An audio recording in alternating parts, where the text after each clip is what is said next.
right. Welcome back to Project Sea Ark Rescue.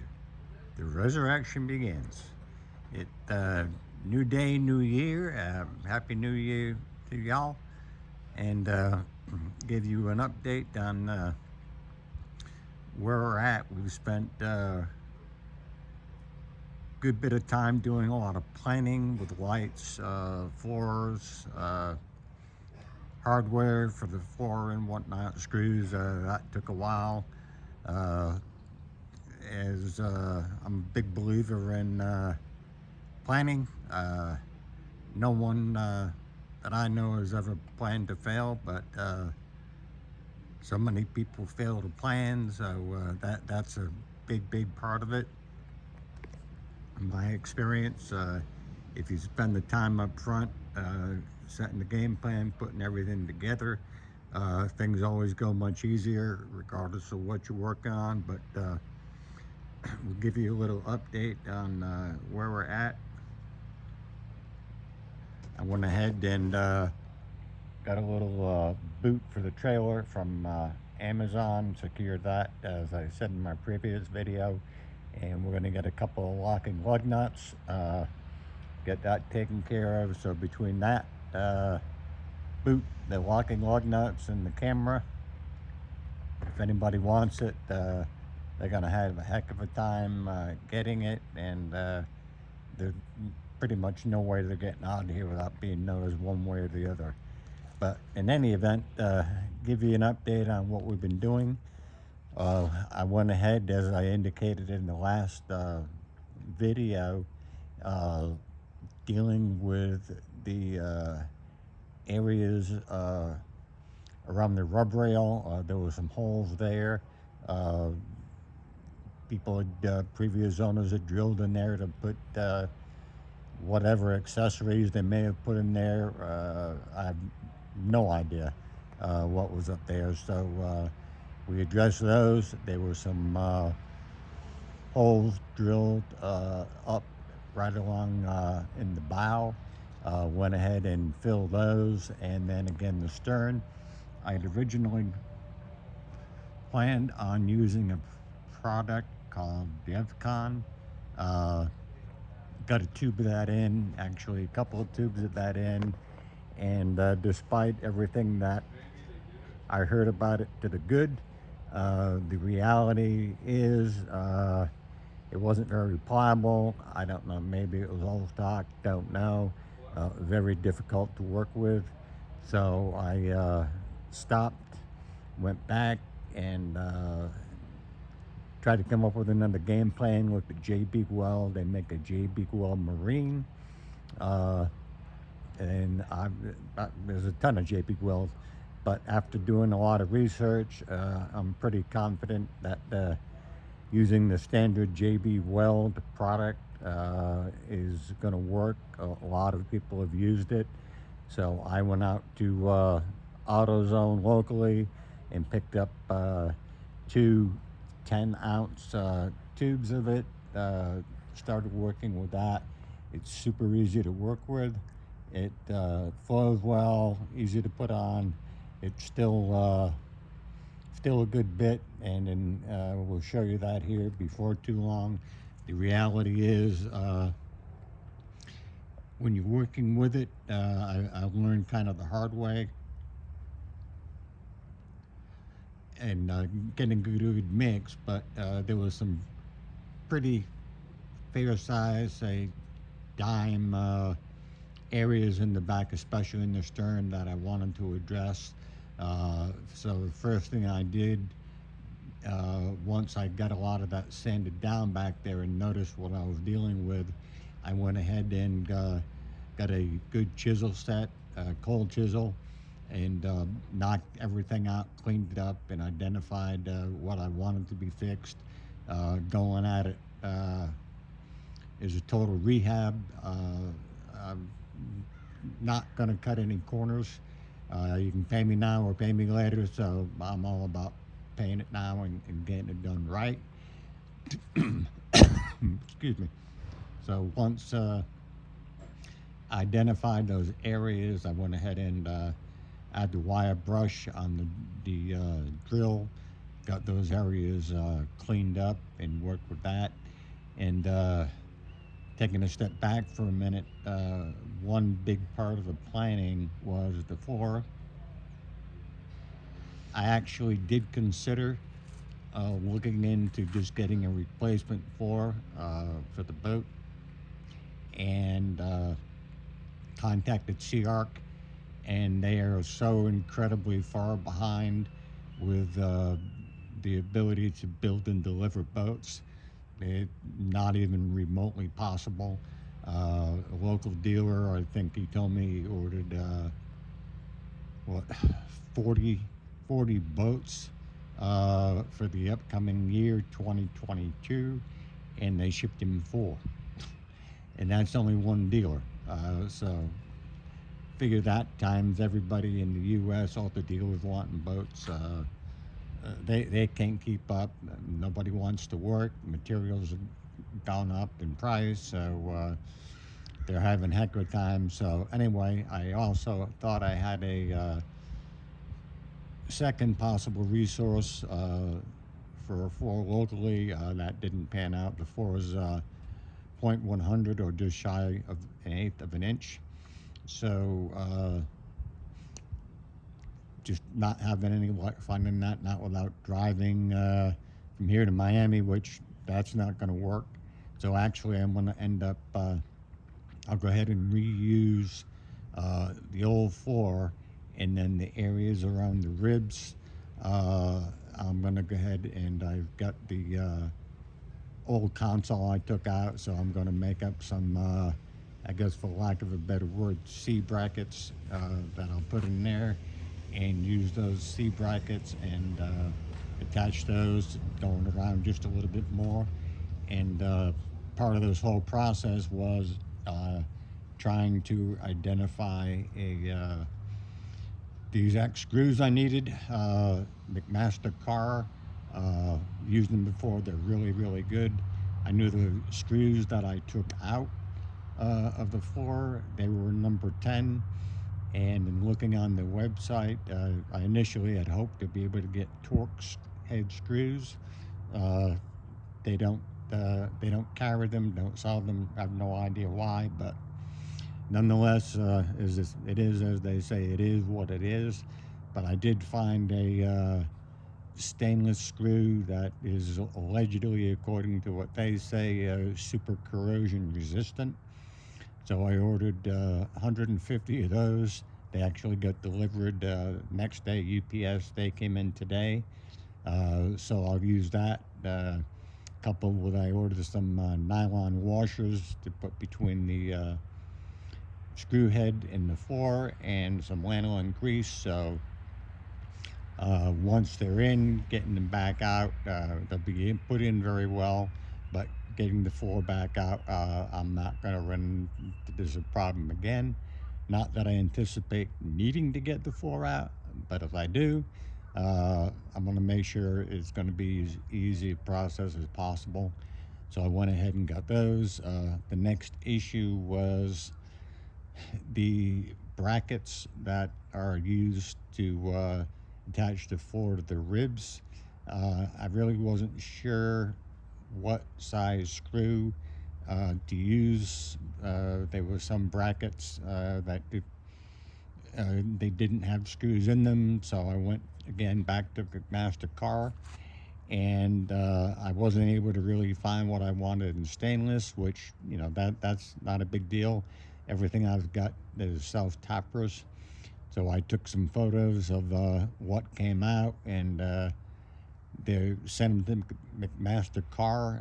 They're super responsive, but consequently, they just didn't have any ability to identify, based on the photos I took, the information I gave to them, as to what the screw exactly was, what size, which I get it, it's all good. So based on, I measured the previous hole that had been in there with the other screws that came out, took a measurement of the screw itself, and I think it's a quarter my number 12 screw, and it's actually got a Torx head and also a hex head.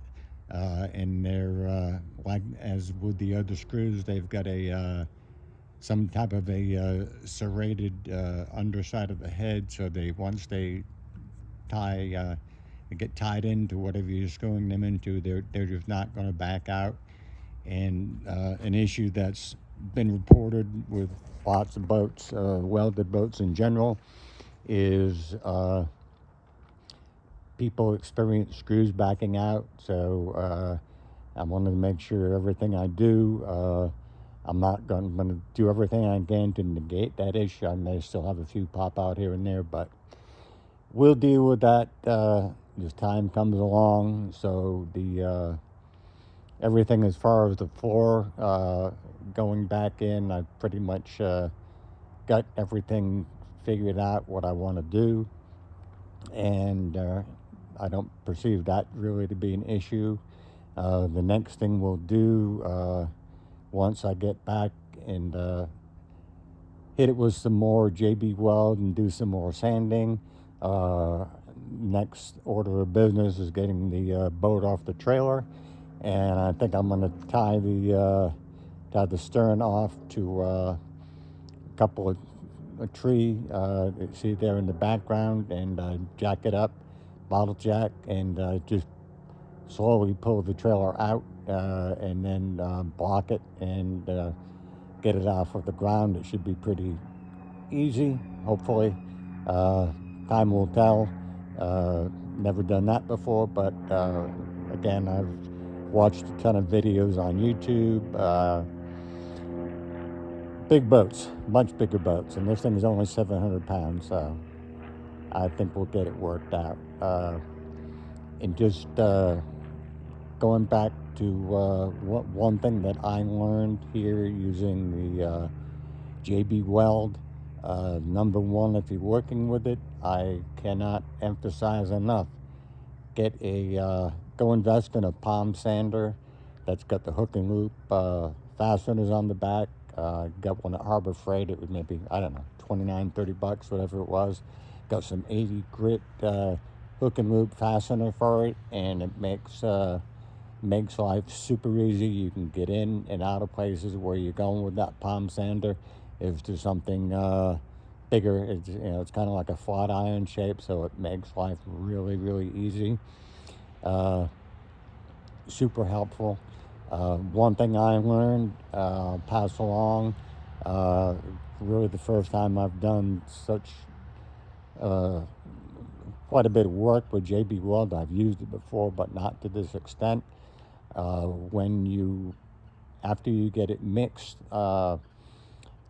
use a good pliable, actually I ended up using some cardboard strips I got from some packaging and cut it in maybe 3-inch widths by maybe 5 or 6 inches long. So when you're applying it and fairing it out, it goes on easy and negates any ribs or ridges or whatnot when you go to sand.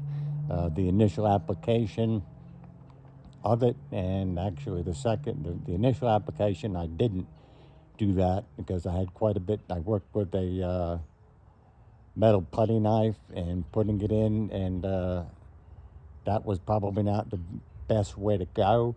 But regardless, as they say, live and learn, right? So I went ahead and used that the first go round, and then went back at it and hit it with the palm sander and knocked that down as best I could. That took a lot of time. The JB Weld is great, but and it does sand. However, I'm here to tell you, to get it done right and looking good, if you're going to do this, I'm a big believer in do it once, do it right.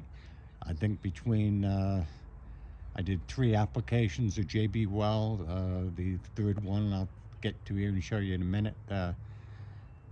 That was the third one, and so far with the sanding after the first 2 coats of it, I probably got, I don't know, maybe 4 hours worth of sanding in there with the palm sander, and I guess I'm a little fussy, I'm a little OCD, and I want it to. If I'm putting all this effort into it, I want it to look good when I'm done. So, in my opinion, anyway, it's well worth the time to go ahead and do that. So we got that taken care of, and all the areas on the rub rail and the bow, they're filled, sanded, they're good to go. Also on the rear bench seat that you can see there. I guess originally when they built the boat, and I don't know why they did it because it was filled with styrofoam, but regardless, they put little, maybe just slightly under an eighth of an inch wheat poles going across every 6 inches on the front and back of the seat, and there's probably 8 or 10 of them across. Don't know. All I know is I want everything in there as dry as can be and don't want any leaks, so I went ahead and took my JB Weld to fill those areas in, and the same, we originally had some areas up there in the bow. People for previously on the boat for unknown reasons, whatever they mounted up there, really don't know, but they drilled some holes in there. They were probably, I don't know, maybe quarter of an inch in diameter. So we'll get up there. Those now have all been filled, and that's been taken care of. And I'll show you what we got here. And it's pretty smooth. And that all came out, and I got my did with some planning, which I'll get into later. I've identified what I'm going to do with my nav lights, bow and stern. So that's I was going to use Guardian lights, but since decided to go another route, so we've got everything in the bow done, rub rail is done, port and starboard all the way down the hull taken care of. And we've got in there, once we start putting our lids in there, I was going to have some made. Time consuming, a bit of a wait, costly for metal lids, about $1,200 to have them made and welded. And so I spent some time and I wanted good quality. I had no trouble getting using say a Tempest or another type hatch, but I wanted something that would last. So I spent an hour or so on Amazon today and identified what I think some hatches that'll work size-wise. Size was the biggest thing, and obviously a good quality hatch. So I think I found those. Then the area there in the front, we'll have our hatch for our batteries. I think I'm going to go with a, not that I need it, but I think I've got a possible lead on a 36 volt, 112 pound Minn Kota trolling motor. Way overpowered. I'll probably playing with the damn thing, but really the big benefit to that to me is the weight. That extra third battery up there is going to really help out with the weight, keeping the bow down, which in these, again, I've had one before, super important. And so again, I've got a good resource there. And there's what I fill with the JB Weld up there on the bow, and that everything is smooth, everything is done, and all the way down the rub rails. And we'll go ahead and go around to the stern here, and we'll see what we've got.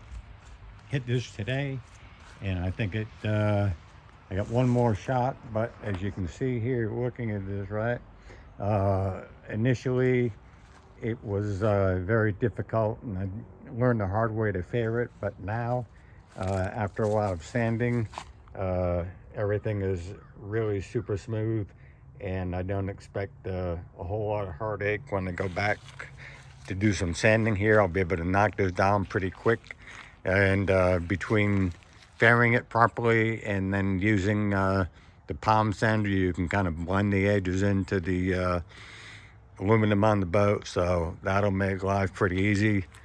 And I've got a little bit more to do. There's starboard side again, same thing, and I really found a bit more than I anticipated, but well, hey, it's like anything else, right? When you start working on it, you find things you didn't expect, but nonetheless, I'm pretty happy with the way this came out. Took a whole lot longer than I figured, but so be it. So we get that done, and really for the excuse me, for the rebuild, the rehab aspect of this thing, once I've gotten the rest of the JB Weld done and sanded down, that'll be another day, and another, well, I'd say a half a day of sanding, and then get it cleaned up. I hit it with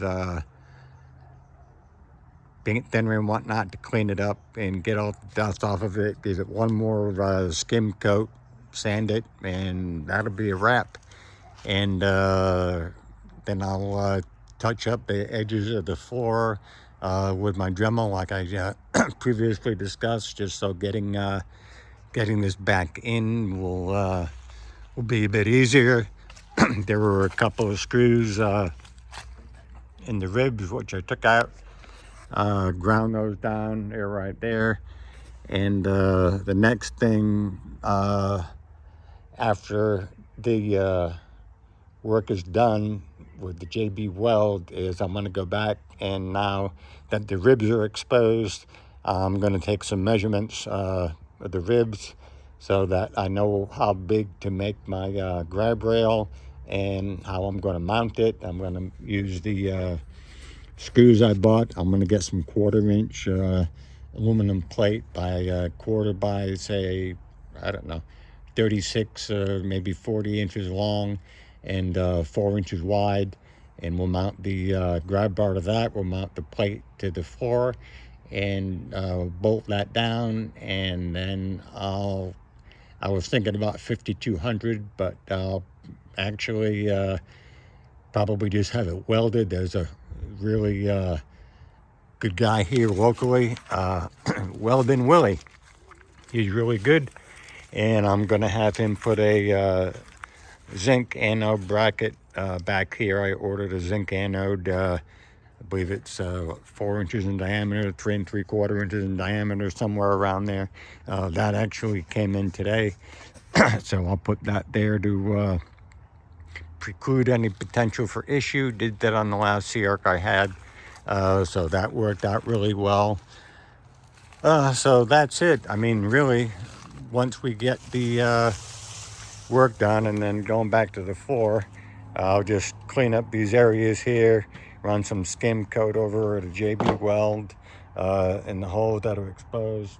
Not that it really needs it, but nonetheless, I'll go ahead and knock that out.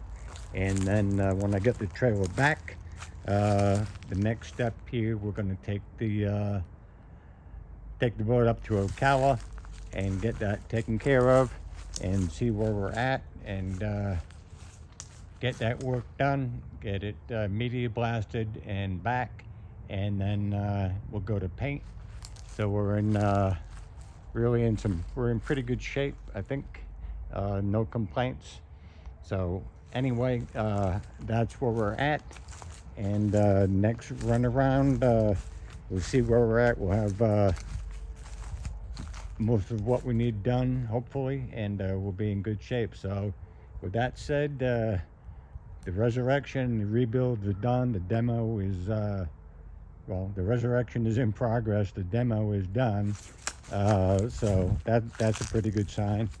So I'm happy with that. So anyway, the game plan is coming together, and as always, anybody that has a look, by all means, I'm wide open to any input anybody has and suggestions, and by all means, all about sharing information. And for now, that'll be it. We'll go ahead and cut this off. And once again, thank you all for looking, and hope you all had a Merry Christmas and Happy New Year. And we'll see you on the next installment of Sea Ark Rescue.